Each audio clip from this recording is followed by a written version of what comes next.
тоҷикистон воридоту фурӯши лампаҳои каммасрафи симобдорро манъ кард, вале коркарду безараргардонии чунин лампаҳо, ки ба саломатии инсон зарар дорад, ба як мушкили ҷиддӣ табдил ёфтааст.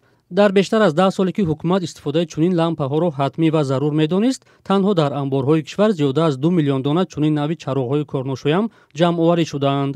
дар корхонаи хоҷагии манзилию коммуналӣ гуфтанд, бахши аъзами лампаҳои симобдор аз гӯшаҳои мухталифи кишвар ҷамъоварӣ шуда, барои коркард ба ҷамъияти саҳомии кушодаи чароғ дар шаҳри Исфара интиқол ёфтанд.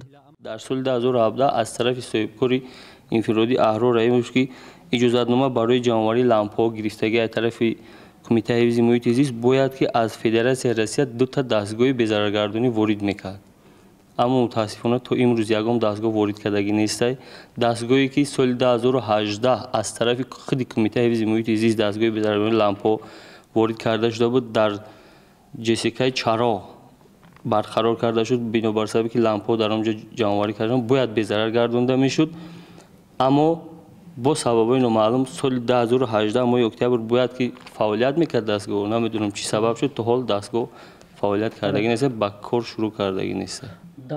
ба қавли намояндаи корхонаи хоҷагии манзилию коммуналӣ, масъули иҷрои қарори ҳукумат дар мавриди коркарди лампаҳои симобдор Кумитаи ҳифзи муҳити зист аст.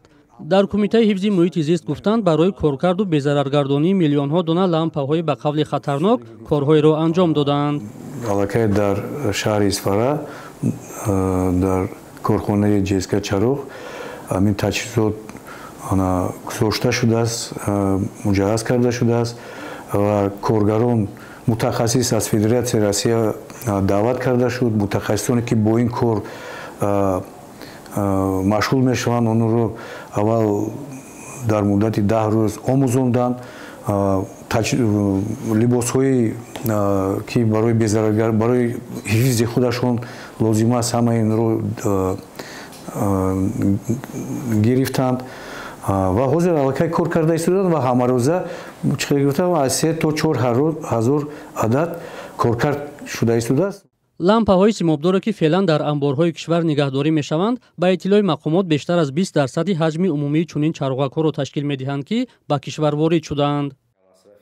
экологҳо бо таваҷҷӯҳ ба зиёни чунин лампаҳо ҳушдор медиҳанд, ки бояд ҳар чӣ зудтар коркарду безараргардонии онҳо ба таври зарурӣ ба роҳ монда шавад.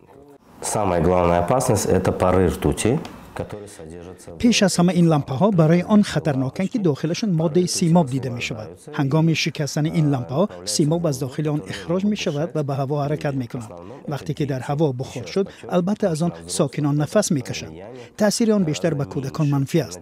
албатта ба калонсолон ҳам зарар дорад, аммо кӯдакон гурӯҳи осебпазиранд. организми онҳо ҳанӯз рушд накардааст ва симоб метавонад дар оянда бемории гуногун аз ҷумла саратонро ба миён оварад.